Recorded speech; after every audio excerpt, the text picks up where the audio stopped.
There was a highly skilled carpenter who was just about to retire.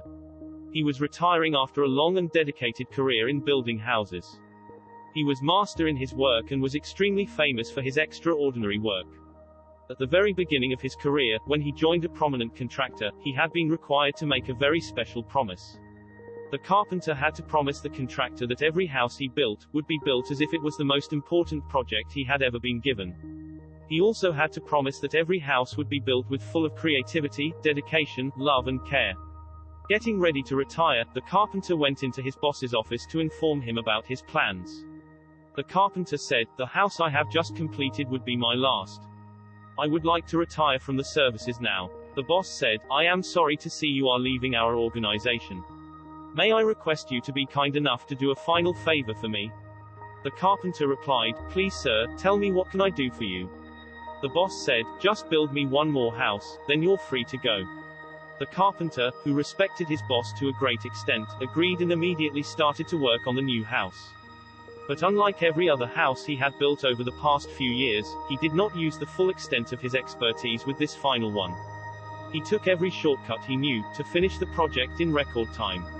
The only reason behind it was, he wanted to begin his second innings after retirement at the earliest. He cut corners, used inferior material and hurried to get the task over with. Within weeks, the carpenter completed the house. And finally, the carpenter called his employer and showed him the house. The employer was very happy and grateful to him. He said to the carpenter in a gentle tone, "Thanks for doing this personal favor for me." Then the employer handed over the carpenter some papers and keys to the front door and said, "These are for you. The house you just built is my parting gift for all your years of hard work and dedication." The carpenter was astounded. He could not believe that the home he had just built was his own. If he had known this, he would have put his very best into it. The motivational story, The Retiring Carpenter, communicates a very strong message. You must keep your promises and fulfill your commitments. The carpenter broke his early promise.